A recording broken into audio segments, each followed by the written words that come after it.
I hope everyone has written these definitions which I shared. There were students who were asking me a Yes, few ma'am. questions about this. So since I had not discussed it, I did not answer. Let's just go over the definitions and side by side. If you have any question, you can ask. So first of all, we have algebraic expression. When you make combination of constants or variables using arithmetic operation, that simply is known as algebraic expression. Polynomials are those algebraic expressions in which the power of the variable are whole numbers only. So in first part, I have listed down a few algebraic expressions, and out of those algebraic expressions, I have picked the ones which are polynomials. So if you look at all these expressions, these are formed by combining some constants with some variables, right? And then I'm picking the ones which are having the powers of the variable as whole numbers only. So first one, theek hai. Second one Good morning, ma'am. is -2. Okay. Tell me about this one. Will it be a polynomial? Ma'am, yes. Yes, ma'am. Now, since I've discussed this, yes, -2 will also be a polynomial. Then this one is also okay. ये जो last वाले दो हैं, these are not polynomials because जो second last example है उसमें आपके पास variable denominator में आ गया, और जो last example है उसमें जो variable है उसके ऊपर under root का sign है. This part was clear to everyone, I guess. Yes, ma'am. Right? Yes, So ma'am. I have just listed a few, I've written etc. So you can find more examples of polynomials. So these are the few ones which I could locate from here.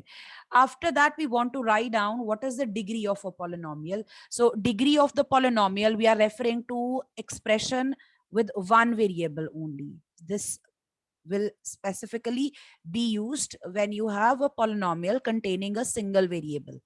As I said earlier कि हम अभी focus करेंगे polynomial and one variable पे, but later on I would definitely let you know कि अगर आपके पास multiple variables हो तो उसमें आप degree कैसे identify करते हो. So right here, if the polynomial contains only one variable, you want to identify कि जितनी भी terms हैं आपके पास आपके polynomial में, उन सारी terms में variable की क्या power है. First of all, अगर दो टर्म्स हैं, दोनों टर्म्स में आइडेंटिफाई कर लो वेरिएबल की क्या पावर है. तीन टर्म्स हैं, तीनों में आइडेंटिफाई कर लो क्या है, और उन सभी में से जो हाईएस्ट होगी, pick that one and that will be the degree of your polynomial. Is this part clear? Anyone with questions here? Excuse me, Yes, Shabad. ma'am. Yes. हाँ जी बेटा. मैम अगर वैल्यू होगी 4x² y² तो ma'am उसकी degree 4 होगी. Yes.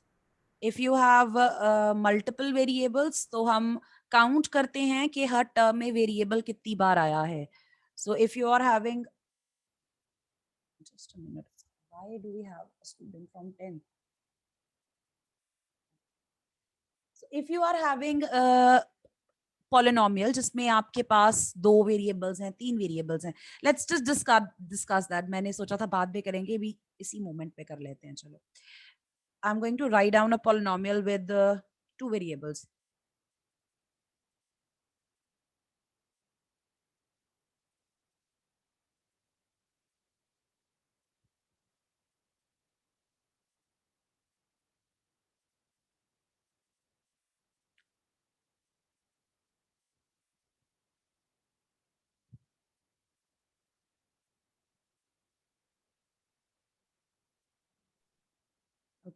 So I have written an expression here. ये expression जो है मेरे पास, this contains two variables a and b. Observe and tell me whether or not it's a polynomial.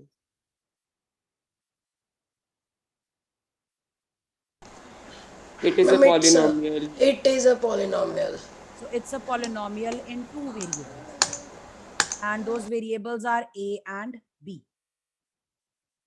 अब हर term में आप आइडेंटिफाई करो कि कितने वेरिएबल्स मल्टीप्लाइड हैं आपस में. The easier way is to add up the powers of the variables used. तो आपके पास जो फर्स्ट टर्म है उसमें a आया है स्क्वायर पावर के साथ और b की पावर है 1.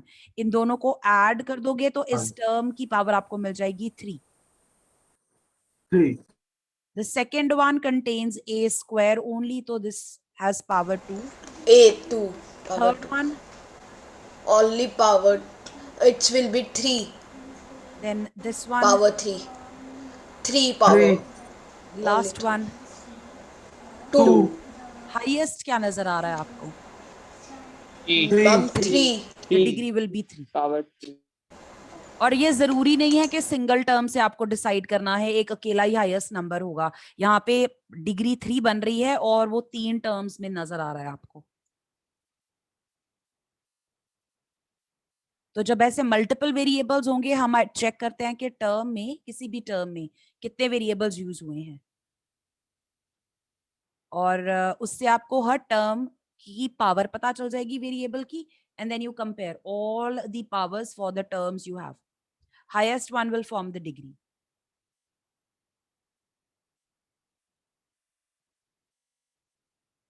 Is the difference clear?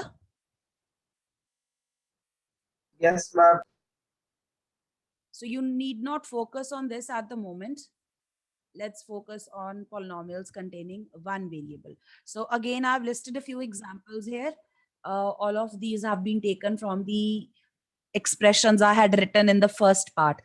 First part में जो मैंने definitions, examples दी थी, वही वाले मैंने polynomials pick किए हैं. So you look at the degree of the variable, power of the variable in each term. First one में तो सिर्फ एक ही टर्म थी, हम वापस चले जाते हैं। यहाँ पे जो मैंने पॉलिनोमियल्स लिखे हैं ना, हम यहाँ से करके देख लेते हैं। तो ये जो मैंने यहाँ पे पॉलिनोमियल लिखा है, इसमें x की पावर 1 है, एक ही टर्म थी, और उस सिंगल टर्म में जो वेरिएबल है उसकी पावर 1 है, तो इसमें तो कंपेयर करने की जरूरत ही नहीं, सिंपली पता चल रहा है कि डिग्री 1 है। जो सेकंड एग्जांपल लिखी है मैंने, उसमें आपके पास दो टर्म्स हैं, तो आप दोनों टर्म्स में वेरिएबल की पावर को आइडेंटिफाई करो। फर्स्ट टर्म में आपके पास वेरिएबल की पावर है 2, और जो सेकंड टर्म है 2x, उसमें वेरिएबल की पावर है 1। तो इन दोनों में से जो बड़ी होगी, that will be the degree. And if you do not see any variable at all, अगर आपको वेरिएबल नजर ही नहीं आ रहा, that means you have a variable but the power is 0। ये हम कल लास्ट में डिस्कस कर रहे थे। Yes, ma'am. Yes, Yes, degree will be 0. yes, the degree will be 0. This is something we were discussing at the end, कि अगर आपके पास एक्सप्रेशन है जिसमें आपके पास वेरिएबल है, सिर्फ कांस्टेंट है, वेरिएबल है ही नहीं, नजर ही नहीं आ रहा, this is a polynomial. First thing, पहली बात, अगर आपके पास सिंपल कांस्टेंट है, उसको भी पॉलिनोमियल बोलते हैं हम। और उसमें अगर आपको आइडेंटिफाई करना है कि वेरिएबल की क्या पावर है, तो वेरिएबल की पावर जो होगी वो होगी 0। You can write x with power 0 here. It does not affect the value of your polynomial. x की पावर 0 ने 1 ही बन जाना है. Your expression still is -2. So the degree will be 0. Ma'am, degree will not be 1. No, power आपने देखनी है variable की. So what power of the variable will make it 1? 0. Eliminate हो जाएगा ना. This simplified ये बन Okay. जाएगा. Simply.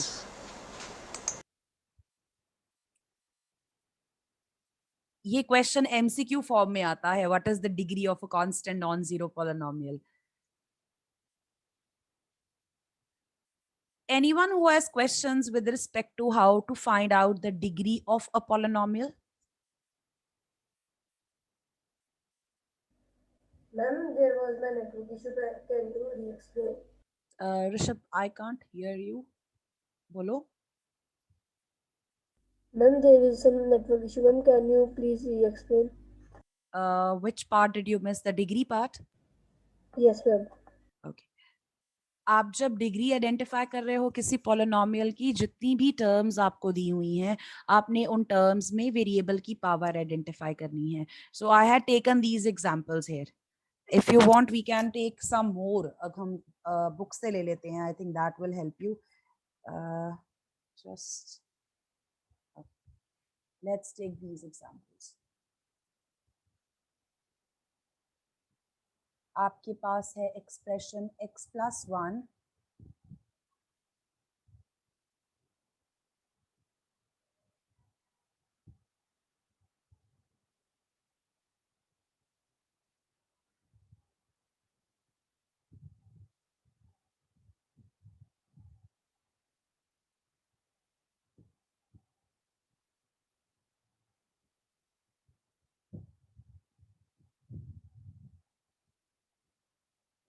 now first thing you want to check is पहले ये polynomials हैं या नहीं.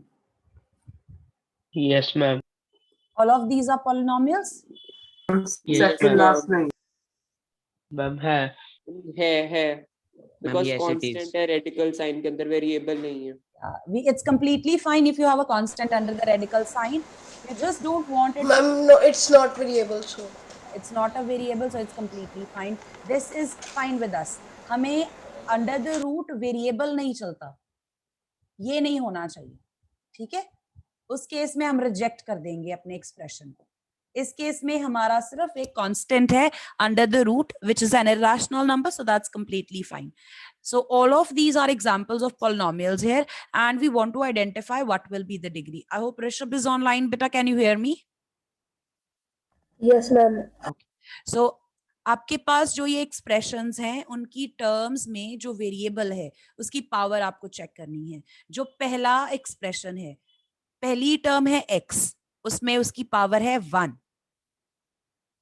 जो दूसरी टर्म है +1, उसमें अगर हम वेरिएबल लिखते हैं तो वेरिएबल की पावर लिखी जाएगी 0. दोनों में से हाईएस्ट आइडेंटिफाई कर लो, मैक्सिमम. वेरिएबल x है, उसकी पावर आपको फर्स्ट टर्म में 1 नजर आ रही है.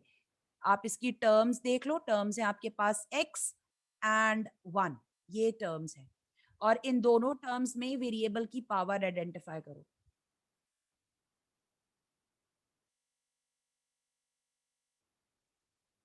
Sorry, I have written 0 by mistake here. This should be 1. This one is x to the power 0. तो इस केस में पावर 1 है, इस केस में पावर 0 है. दोनों में से जो मैक्सिमम होगी वो आपके इस पॉलिनोमियल की डिग्री होगी. Rishabh, can you answer what will be the degree here?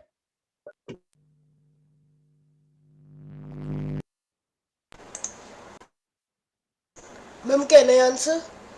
Rishabh, I can't hear you, beta.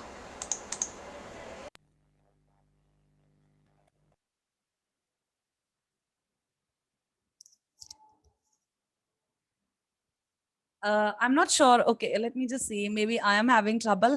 Is Rishabh audible to others? Ma'am, no. Okay. No, ma'am, no. Okay. So yeah, Rishabh, your answer is right.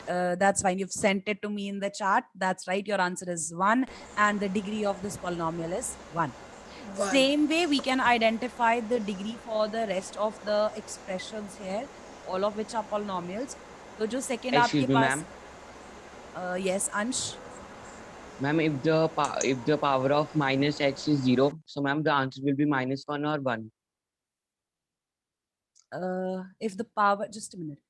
If you're saying power of the variable is, Ma'am, if the power of minus x is 0, so ma'am, the answer will be -1 or 1. we are looking at the exponent only.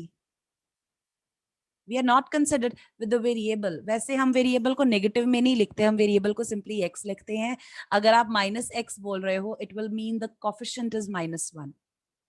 Variable is still x. Okay, ma'am. या इसकी power अगर हम 0 लिख रहे हैं तो ये simply 1 बन जाएगा. तो इस केस में power of x is still 0 and the degree will be 0. Ma'am अगर Okay, ma'am. वेरिएबल का जो मैम अगर वेरिएबल के ऊपर जो मैम हमने एक्सपोनेंट लगाया मैम वही अगर देखो तो वही अगर मैम उसकी पावर ही अगर नेगेटिव हो तो वो polynomial होगा ही नहीं. मैम नेगेटिव पावर वाला एक्सप्रेशन हम ले ही नहीं सकते. It will not be a polynomial, right? Yes Okay, ma'am. Rishabh. Rishabh बेटा एक बार एक काम, just quickly go and rejoin, एक बार रीजॉइन करो.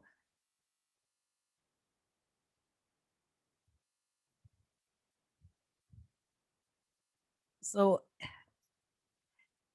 I think now you people can identify the degree for the rest of these. Y to the 130. power. This one, the second one has degree 2, the third one has degree 30. So I think let's see. Two. Rishabh, can you hear me now?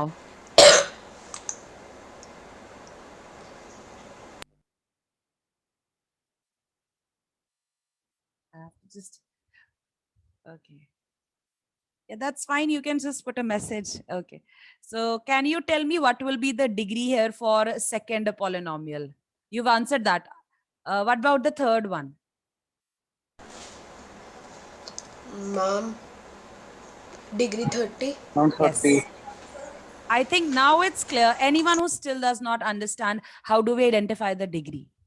And again जो ये second last example मैंने लिखी थी, मैंने ये root वाली value deliberately लिखी है.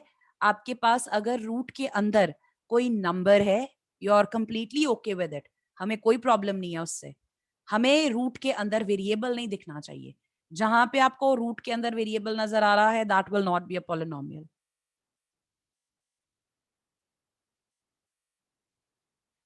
Next, we have polynomial. Okay, now this is the definition actually how to define a polynomial. General form जब हम लिखते हैं तो हमारे पास polynomial in one variable with degree n. We would like to write down two things कि हमारा polynomial कितने variables वाला है और उसकी डिग्री क्या है. जब हम बोलेंगे डिग्री तो इसका मतलब हमारे एक्सप्रेशन में वेरिएबल की जो पावर है कहाँ तक जा रही है. अगर मैं बोलती हूँ मेरे पॉलिनोमियल की डिग्री 3 है तो उसमें वेरिएबल की पावर क्यूब तक जाएगी. If I am writing down polynomial in x and the degree is 3, तो मेरे पास एक टर्म ऐसी जरूर होगी जिसमें x की पावर 3 होगी. x क्यूब जरूर नजर आना चाहिए मुझे. Keeping that in mind, so this is the general form where a0, ये जो a0 लिखा है ना नीचे बॉटम में, सब्सक्रिप्ट 0 1 2 3 जो लिखे हैं, जैसे आप वाटर का वो साइन लिखते हैं H2O, you write down 2 in the subscript, उस तरह से लिखा हुआ है. ठीक है, तो ये जो रिप्रेजेंटेशंस हैं, these are for your coefficients. Simply अगर मैं बात करूं तो मुझे एक्सप्रेशन बनाना है, मुझे वेरिएबल लेना है और मुझे कॉन्स्टेंट्स लेने हैं. तो जितने कॉन्स्टेंट्स मैंने यहाँ पे यूज किए हैं टू फॉर्म दिस पॉलिनोमियल, उन सारे कॉन्स्टेंट्स को मैंने रिप्रेजेंट किया है with these symbols a0, a1, a2, a3, so on up to an. An is the last one. These are all constants. Ma'am जो आपने ए के नीचे एन लिखा मैम, उसका क्या मीनिंग हुआ? ये जो लास्ट वाला होगा ना, जो आपके पास जितने भी हैं, मुझे नहीं पता, एन डिपेंड करेगा मेरे पास डिग्री क्या है. आप ऐसे सोच के चलो, नंबर्स मेरे पास कांस्टेंट्स हैं, तो अगर मैं एबीसी से रिप्रेजेंट करती हूँ, लेट अस से मैं एबीसी से रिप्रेजेंट करती हूँ, so first thing is you could got confused with के ये वेरिएबल हैं या ये कांस्टेंट्स हैं. पहली बात, सिंपली मैंने एबीसी क्यों नहीं लिखा. जनरल फॉर्म है आपके पास, लेट अस से वेट, अगर आपके पास क्यूबिक पॉलिनोमियल है, द डिग्री इज 3, तो n is actually 3. Consider it side by side. Wait, just put this away.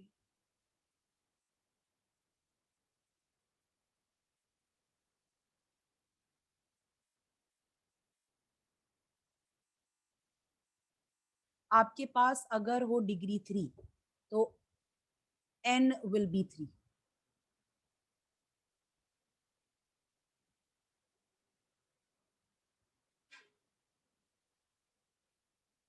ठीक है, तो जब हम एक्सप्रेशन लिखेंगे आपके पास इस तरह से होंगी terms.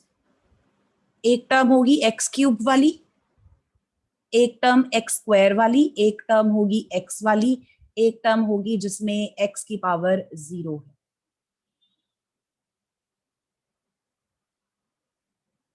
Tell me if this part is clear.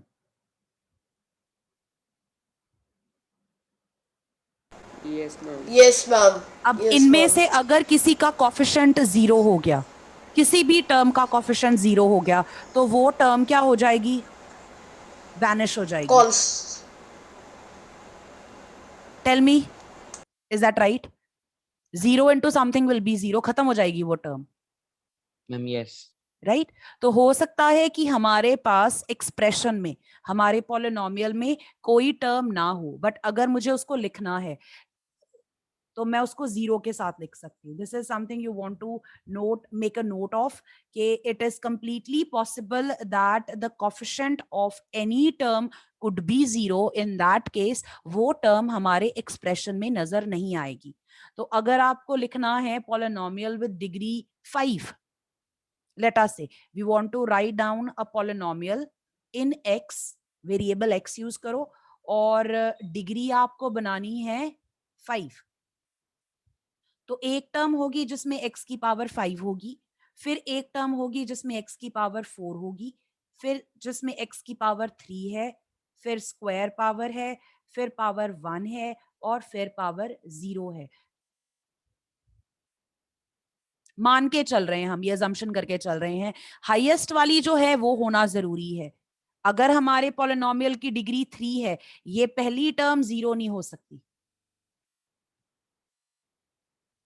अगर हमारे पॉलिनोमियल की डिग्री 5 है तो ये वाली टर्म 0 नहीं हो सकती। अगर ये 0 हो गई तो आपकी हाईएस्ट पावर वो नहीं रहेगी जो आप लिख रहे हो यहां पे। इस फॉर्म को हमने जनरल वे में लिखा है by using the coefficients as a0, a1, a2 so on, और वो रिलेट हमने उससे किए हैं जो पावर है। अगर मैंने इस अपने पॉलिनोमियल में जो फर्स्ट एग्जांपल मैंने ली है यहाँ पे,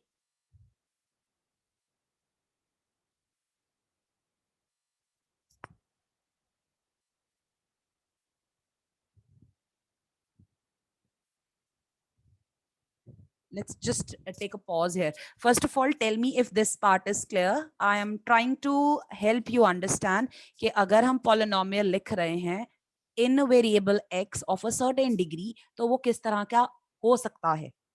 जरूरी नहीं है ऐसा होगा, possibility लिख रहे हैं उसकी। सिंपली स्टार्ट करते हैं एक बार, just let's do it again.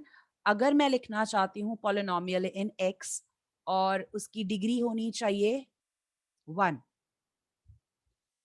तो मेरे पास एक टर्म होगी जिसमें x होगा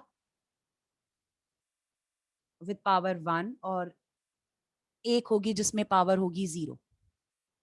एग्जाम्पल इसकी लिख सकते हैं।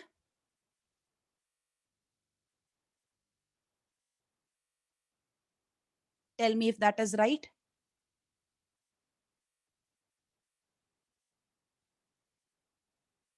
Yes, ma'am. अब अगर मैं लिखना चाहूं पॉलिनोमियल इन x, मैम हम बॉक्स में कोई भी नंबर लिख सकते कुछ भी हैं। लिख सकते हो आप, कुछ भी लिख सकते हो, वो आपके कॉन्स्टेंट्स हैं, कॉफिशिएंट्स है ना, कॉफिशिएंट्स आपके कॉन्स्टेंट्स होते हैं, तो वो कोई भी हो सकते हैं।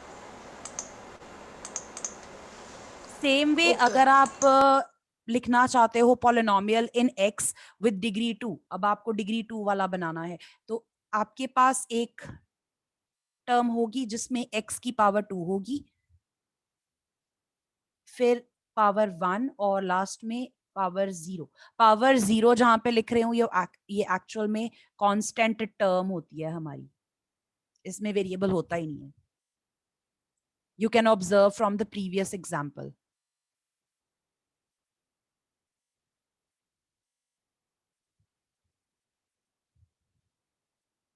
तो इसकी एग्जाम्पल आप क्या लिख सकते हो? Let's write down 5x² plus under the root 2x plus 12/9, और let's take 19x to the power 0।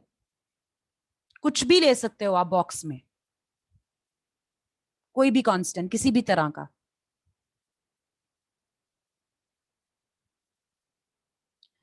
Even I could have done this. Let's write down one more example.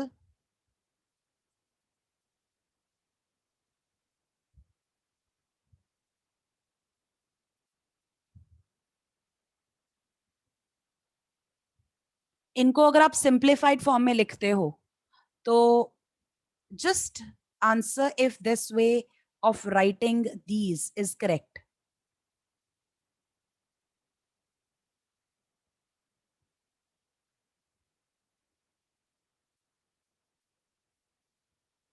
Is it correct?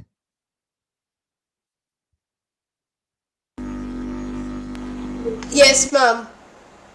अब मेरे को अगर लिखना हो, let us say I want to write down a polynomial in x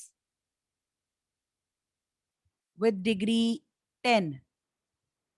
तो एक term मुझे चाहिए जिसमें x की पावर 10 हो, उसके बाद एक टर्म जिसमें x की पावर 9 हो, फिर जिसमें x की पावर 8 हो। ऐसे हम चलते जाएंगे, लास्ट में आके एक टर्म आएगी पावर X 1 की रह पावर जाएगी और और लास्ट X की पावर 0.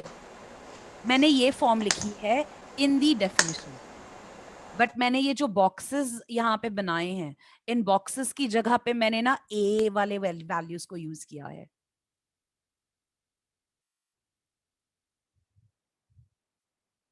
इट्स जस्ट मैम आपने नीचे A के नीचे N लिखा था मैम, मैं उसका पूछ रहा था. I'm coming there. अब वो सब जो मैंने रिप्रेजेंटेशन की है वो मैचिंग की है with the power of the term. जो टर्म है उसमें अगर पावर वेरिएबल की 0 है तो ए का सबस्क्रिप्ट 0 है। अगर वेरिएबल की पावर 1 है उसमें सबस्क्रिप्ट 1 है। अगर एक वेरिएबल की पावर 8 है वहां पे मैंने सबस्क्रिप्ट 8 लगाया हुआ है। जितनी टर्म्स होंगी उतने ही मेरे पास कोफिशिएंट्स होंगे। So starting with the smallest one जिसमें वेरिएबल की पावर सबसे कम है, that will B 0. This is the lowest power of variable in my polynomial. उसको हम सबसे पहले रिप्रेजेंट करते हैं बाय ए, सबस्क्रिप्ट हमारा यहाँ पे 0 होगा। उसके बाद पावर इंक्रीज हुई, बन गई 1। उसका जो कोफिशिएंट है उसके साथ मैंने सबस्क्रिप्ट लगाया है 1। फिर आपके पास अगर स्क्वायर वाली टर्म होगी उसका जो कोफिशिएंट होगा वो होगा ए और उसके नीचे लगा होगा 2। जो क्यूब वाली टर्म होगी उसके साथ लगा होगा नीचे 3। इस तरह से जब आप मैक्सिमम की तरफ जा रहे हो, this is the maximum power of your variable. तो इसके साथ ए के नीचे 10 लगा होगा and maximum power is none other than degree. Maximum power of the variable is your degree. तो अगर डिग्री, यहां पे तो मैं आपको बता के चल रही थी ना मुझे डिग्री 10 लिखनी है, अगर डिग्री n हो तो मेरे पास टर्म होगी इस तरह से। पहली टर्म जिसमें x की पावर होगी n, उसके बाद x की पावर कम हो जाएगी बाय 1, जितनी भी है वैल्यू n की। 10 है तो नेक्स्ट विल बी 9। देन फिर एक बार और रिड्यूस कर दो और रिड्यूस कर दो n-3 and so on, n reduce -4. करते करते करते करते एक टर्म आएगी जब पावर खत्म ही हो जाएगी। अब इनके जो कोफिशिएंट्स हैं मैंने कैसे शो करने हैं, जो पावर है वो नीचे सबस्क्रिप्ट में लगा दो।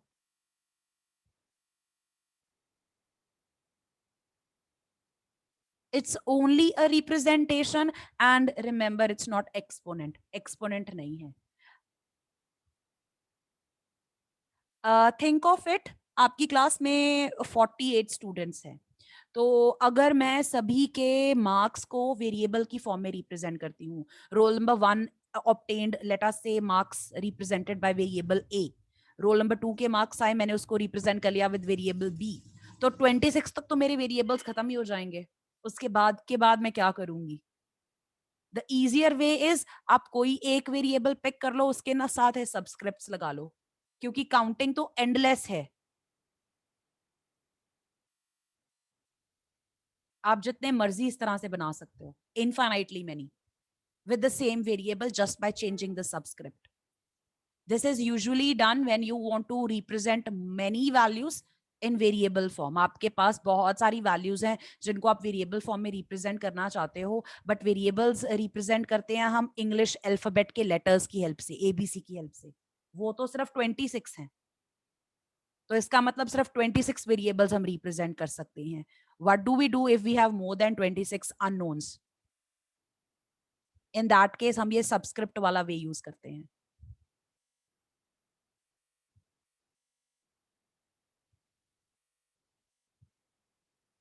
Maybe some other student also had the same question.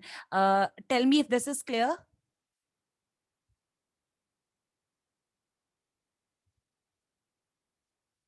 Anyone with questions with respect to Yes, ma'am, it's clear.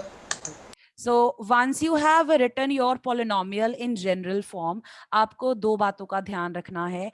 One of the students was asking, ma'am, what is this symbol that you have used? यहाँ पे मैंने symbol use किया है, ये E की तरह लग रहा है इस तरह से. ये एप्सिलन का साइन है आपके पास, ग्रीक लेटर है आपके पास, एप्सिलन बोलते हैं इसको. बट यहाँ पे जब मैंने इस तरह से लिखा है, you read it as belongs to. ये जो मैंने एज लिखे हैं मेरे वेरिएबल के साथ, ये जो ए वाली वैल्यूज अटैच की गई हैं सारी की सारी, ये क्या है? कॉन्स्टेंट्स हैं. और ये कॉन्स्टेंट्स मैंने कहाँ से पिक किए हैं? From the collection of real numbers. All these values which have been represented by A with the subscript alongside, वो सारे के सारे belong करते हैं to the collection of real numbers.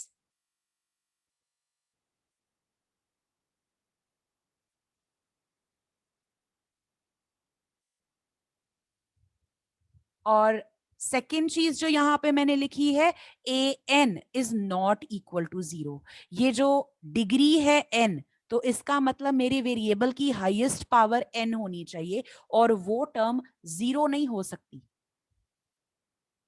वो टर्म 0 नहीं हो सकती मींस उसका कोफिशिएंट 0 नहीं हो सकता.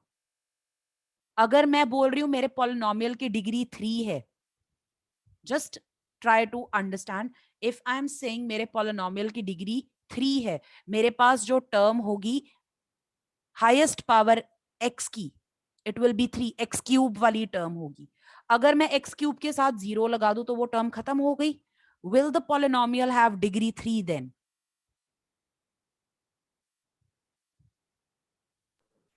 No. अगर वो टर्म ही नहीं रही, क्यूब वाली टर्म ही नहीं मैम रही, तो 0.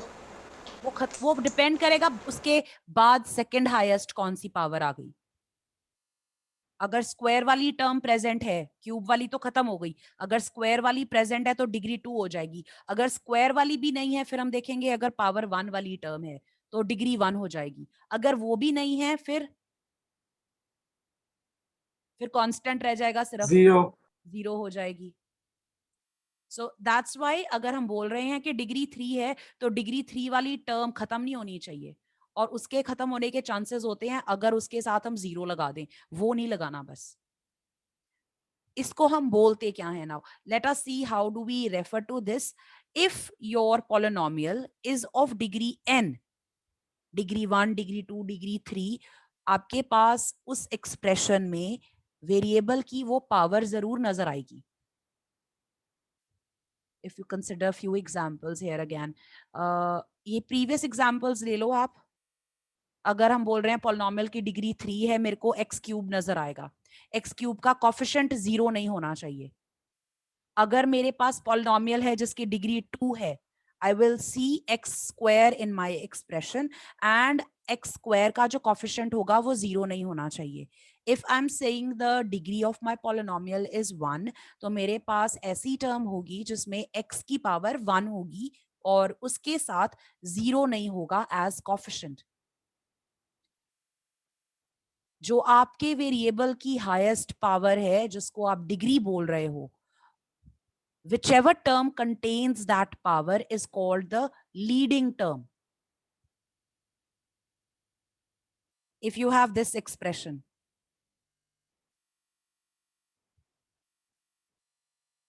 tell me what the degree is. Ma'am 8.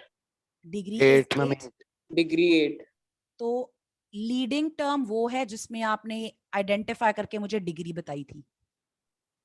2y. पूरी टर्म बोलनी है with power. 2y raised to power 8. 2y raised to the power 8. और इसका लीडिंग कोफिशिएंट 2. 2 ये 0 नहीं होना चाहिए. अगर ये 2 की बजाय 0 हो जाए यहाँ पे, मैम तो 0 फिर टर्म खत्म हो जाएगी. फिर डिग्री 8 होगी Yes, कि कुछ ma'am. और हो जाएगी? मैम 3. डिग्री 3 हो जाएगी मैम फिर. 3. डिग्री 3 हो जाएगी. तो that's what you want to keep in mind कि अगर आप डिग्री 8 बोल रहे हो तो वो टर्म खत्म ना हो जाए. ऐसा ना हो कि टर्म ही ना प्रेजेंट हो वहां पे. It should not become 0 at any cost. And if it is becoming 0, then the degree will not be the one you're stating. Other than that, आपके पास एक चीज जो है वो ये है, kindly make a note of this. The terms are written in decreasing order of the power of the variable. हम जब questions करेंगे, most of the questions will require you to arrange the terms जहाँ पे powers decrease हो रही हैं. सबसे पहले term लिखनी है with the highest power, उससे कम, उससे कम, उससे कम, लास्ट में जाके कांस्टेंट आएगा. एंड द रिप्रेजेंटेशन, आप कोई भी वेरिएबल ले सकते हो. यूजुअली हम पॉलिनोमियल के लिए p लेते हैं और ब्रैकेट में हम इंडिकेट करते हैं कौन सा वेरिएबल है. I am just going to give you few examples here. आपके पास take a look at this one here. 5th question or 4th question. This is a polynomial in x. इसको मैं लिख सकती हूं as px. इसको मैं लिख सकती हूं as p ब्रैकेट में t. जो ब्रैकेट के अंदर होगा वो वेरिएबल होगा one you see in your expression. What about second one? Ma'am, P and Y in bracket. ये जो बाहर मैंने p लिखा है, you can even change it. आप कुछ भी लिख सकते हो. p generally stands for polynomial, but you can use any other form also. Here they have specified, ये देखो, r